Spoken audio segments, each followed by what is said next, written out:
Bonjour à tous. 2 sondages en 48 heures à Montpellier. Une grenade politique lancée sur un candidat. Aucun doute, la campagne des élections municipales a pris une nouvelle dimension cette semaine et nous nous retrouvons pour la décrypter. Toute l'actu des municipales dans le Gard et l'Hérault en partenariat avec Midi Libre et pour le quotidien régional.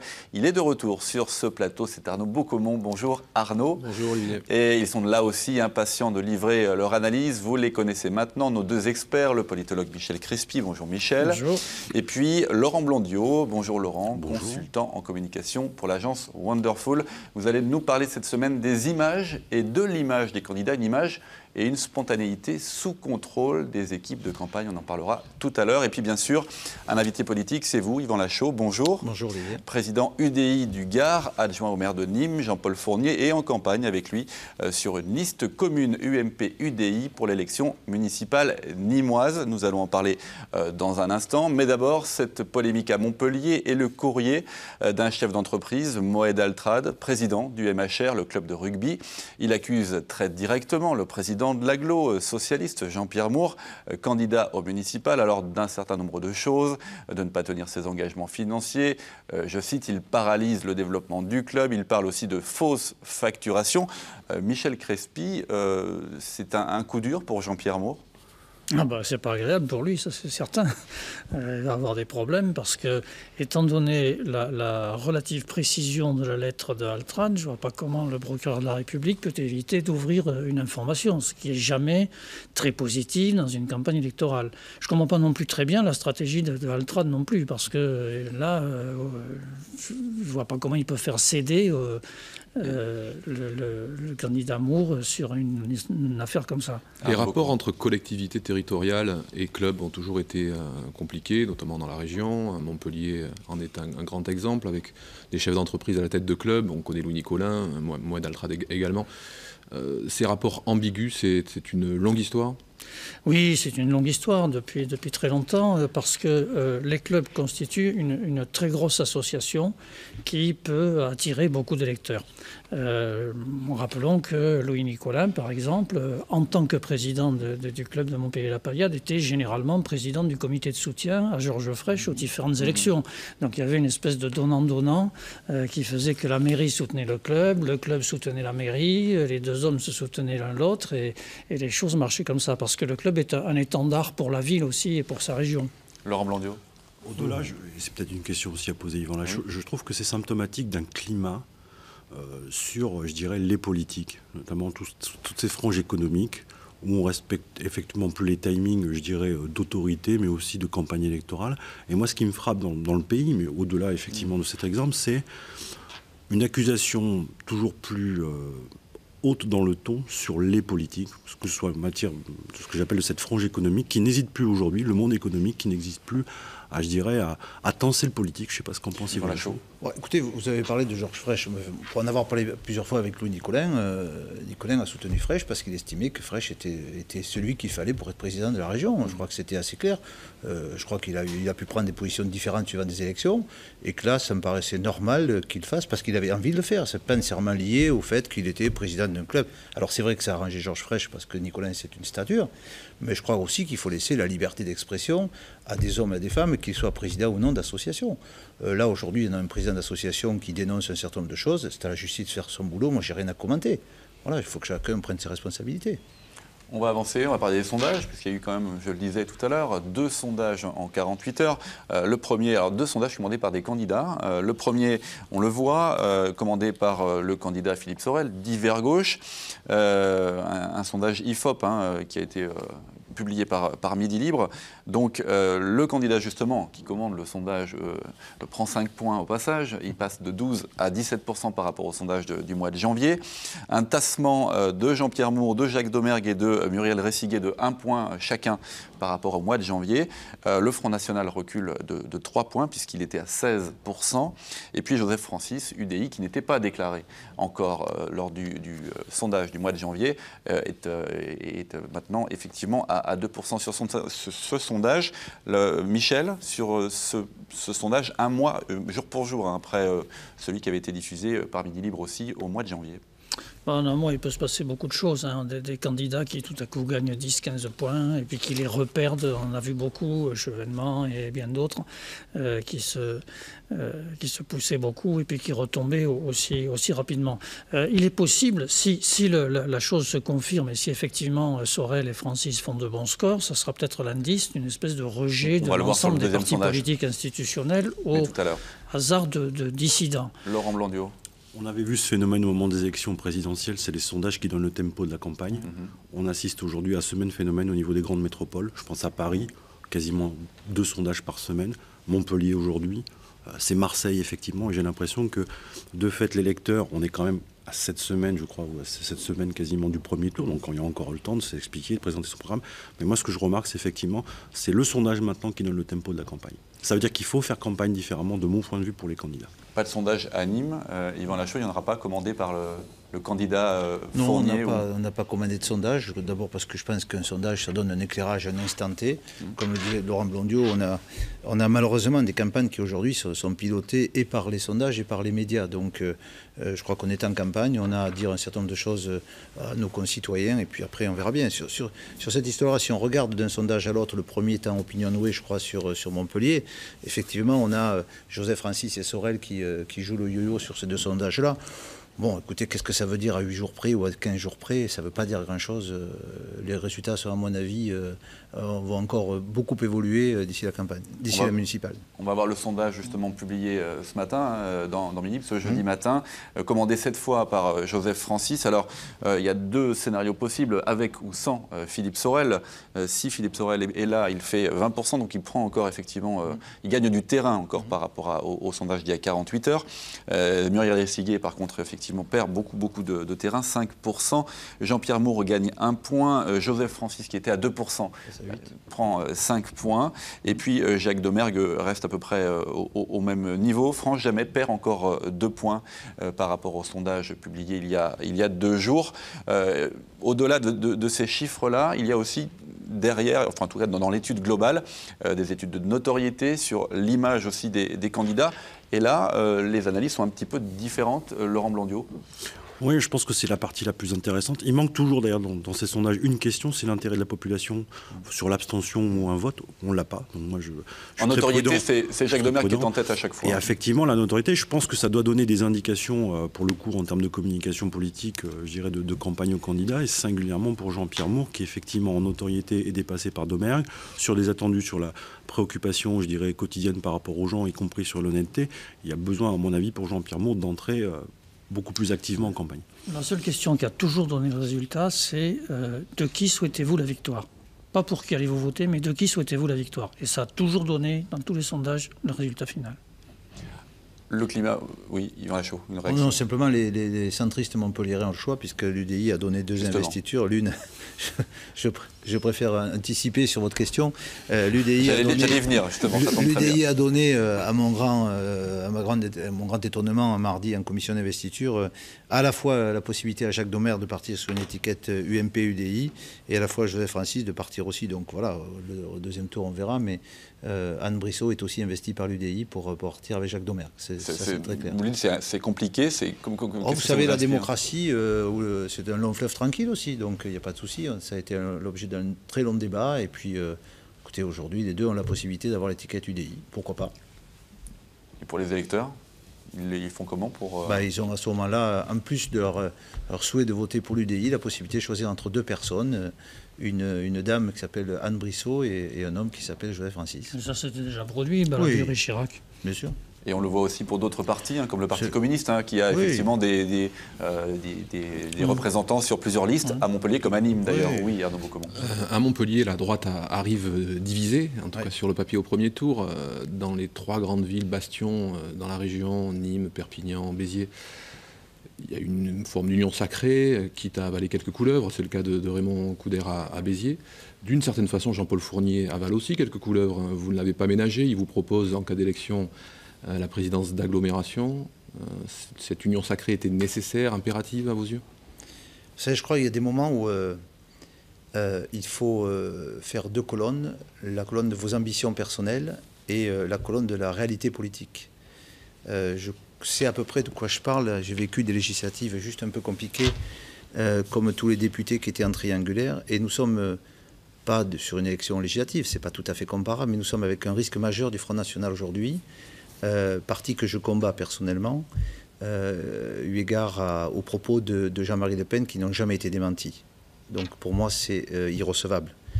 Donc si nous partions séparés, parce qu'on a quand même là fait des sondages, et Jean-Paul Fournier et moi-même, nous arrivions derrière le Front National. Et pour moi, c'était insupportable. Donc à ce moment-là, il faut mettre un peu ses égos de côté. Jean-Paul Fournier a souhaité faire un 3e mandat. Je pensais qu'il pouvait ne pas le faire et qu'on travaille autrement. Dont acte, on a trouvé un accord intelligent, avec de part et d'autre des sacrifices, mais ça fait partie de la vie.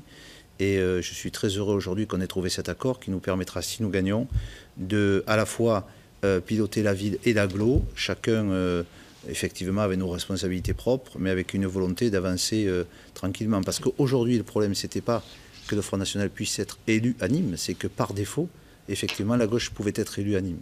Et votre regard sur Raymond Couder et sur ce qu'il vit en ce moment? Un commentaire? Écoutez, je crois qu'il vit des choses difficiles, mais je pense aussi qu'il a travaillé assez longtemps avec Élie Abou pour qu'un certain nombre de choses soient partagées, même si c'est compliqué. Raymond Couder est sénateur. Voilà, Élie Abou s'est repositionné. Béziers est une chose un peu compliquée, où là aussi, quand même, on a un risque fort avec une personnalité forte du Front National. Et là, il y avait aussi des dispositions à prendre. Je crois qu'ils les ont prises.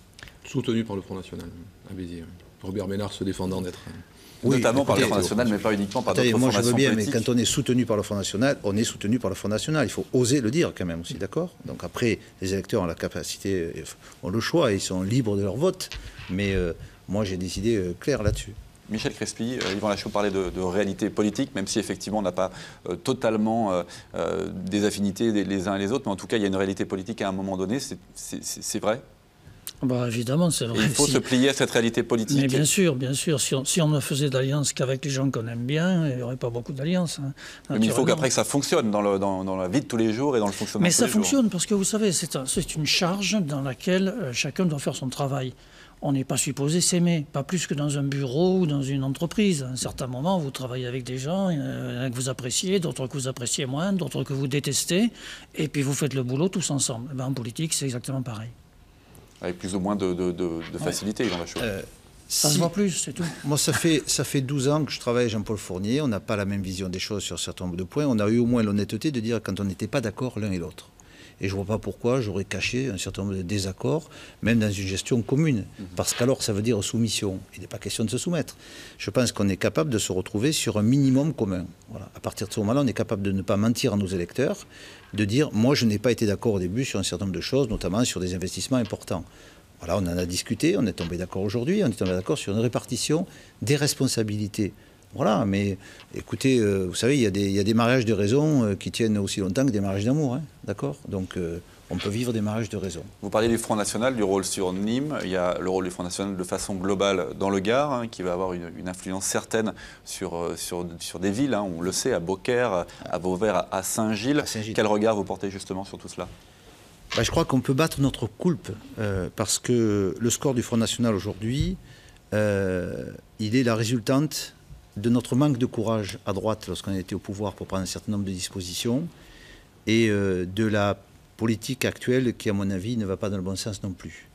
Et donc, quand vous avez des hommes et des femmes qui se retrouvent devant une difficulté par rapport à leur vie personnelle, d'emploi ou d'insécurité, ou d'une immigration, en ce qui concerne nos départements, trop forte et mal maîtrisée, avec des situations qui sont devenues parfois invivables, eh bien, vous avez ce que vous méritez, c'est-à-dire qu'à la fois aujourd'hui, la droite, quand nous étions au pouvoir, et la gauche aujourd'hui, cumulent tellement d'insatisfaction et de manque de courage politique que le ras-le-bol fait que, par défaut, les gens vont sur le Front National. Ça, c'est le constat, mais que faites-vous, justement, pour contrer tout cela? Ce qui me concerne, je pense que si nous revenons au pouvoir, il faut que dans la première année d'une présidentielle et d'une législative derrière, on soit capable de prendre des mesures très fortes. Je le dis franchement, sur le retour aux 35... il faut arrêter cette histoire des 35 heures, qui n'a plus de sens aujourd'hui. Faut regarder comment, au niveau de l'Europe, on arrive à gérer une immigration. faut arrêter de dire il faut balancer tous les hommes à la mer. On sait très bien que les hommes et les femmes qui arrivent à Lampedusa aujourd'hui, s'ils sont capables de venir à Lampedusa en sachant que 1 sur 2 va mourir, c'est que chez eux ils ne peuvent pas vivre. Il faut qu'on soit capable au niveau de l'Europe de gérer intelligemment et pas que nos pays du Sud pour accueillir. On ne peut plus. Il faut se répartir les choses. Là, ça veut dire qu'il faut accueillir intelligemment les hommes et les femmes. D'ailleurs, regardez, c'est pas sur toute la France que le problème est aussi patent au niveau du Front National. Regardez Saint-Gilles, regardez Beaucaire, et puis aller dans la Creuse ou dans le Morbihan, vous n'avez pas les mêmes difficultés. Donc je crois qu'il y a une insatisfaction aujourd'hui qui s'exprime à juste titre parce que c'est la démocratie et que cette dualité de deux gros partis UMP et PS renforce cette possibilité du troisième vote parce qu'il n'y a pas trop de possibilités non plus. Michel Crespi, l'analyse est bonne? Il me faudrait me prononcer sur le plan politique, ce que je ne ferai pas.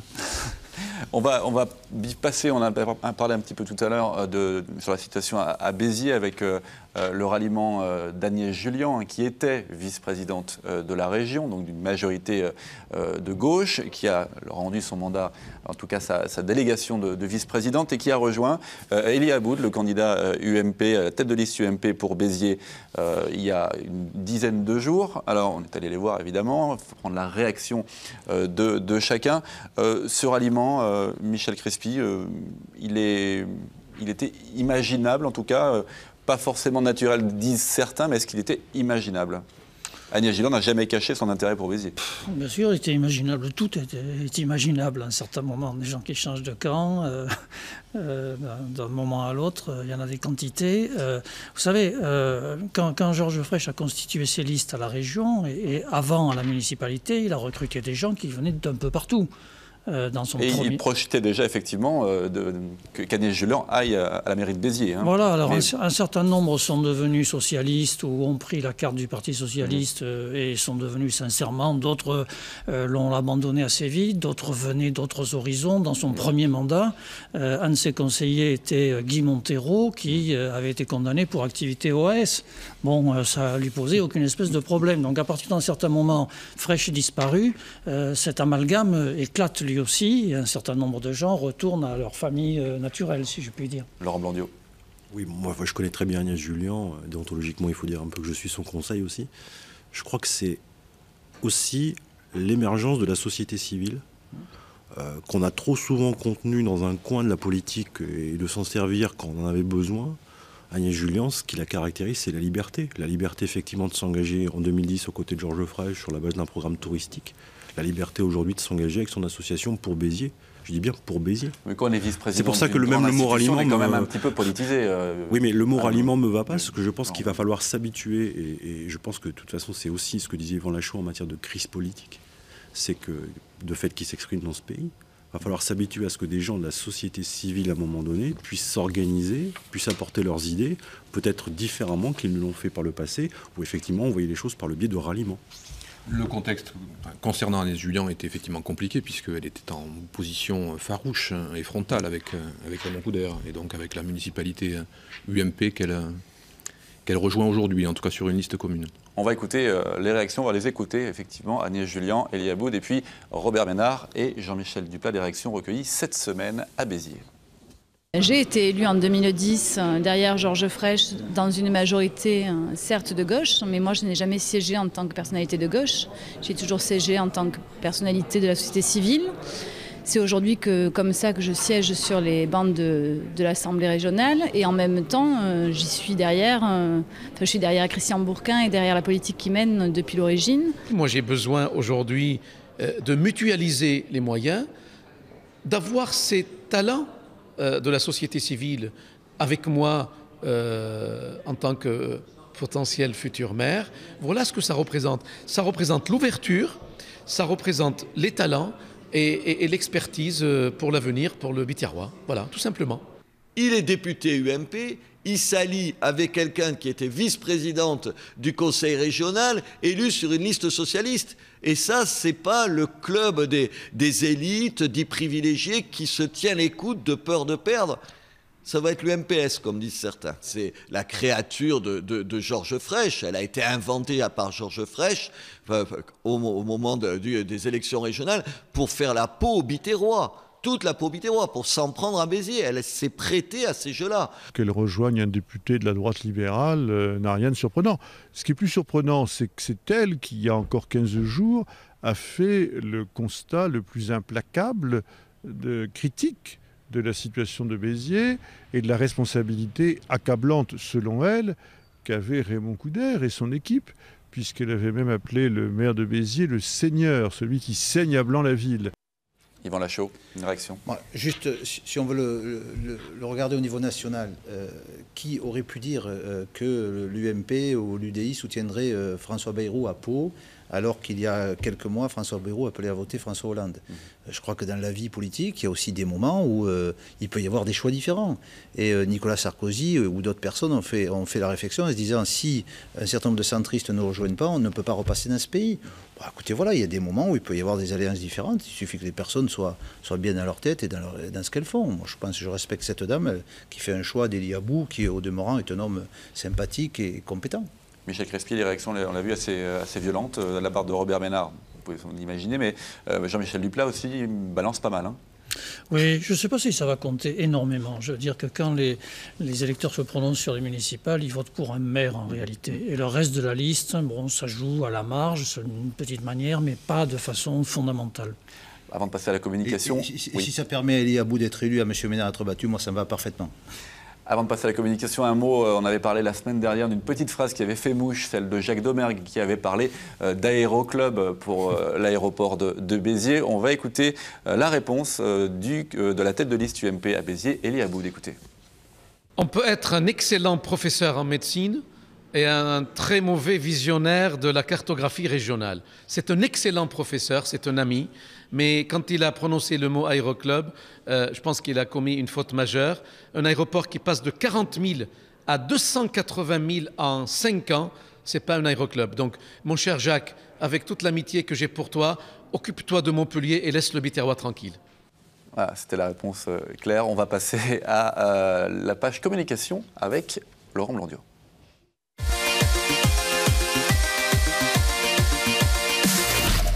Laurent, la communication par l'image est-elle vraiment si spontanée que les candidats veulent bien le dire ?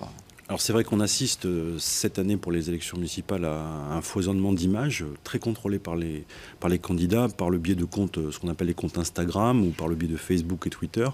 Et c'est vrai qu'on n'avait pas vu ça en 2008. Bien entendu, les outils numériques le permettent aujourd'hui. Et donc, vous savez que le premier communicant, c'était Confucius, hein, une image vaut 1000 mots. Et c'est vrai qu'il y a une tendance à une surreprésentation de l'image des candidats, notamment leur site internet. On va voir quelques exemples. Mais ce que je voulais vous dire, voilà, c'est puisque l'image est maîtrisée par les équipes des candidats, on l'a vu encore une fois, et tout cela, c'est aussi... c'est comme les sondages, on l'a vu aux élections présidentielles avec la production vidéo maintenant qui fait partie des candidats. On l'a vu le dernier...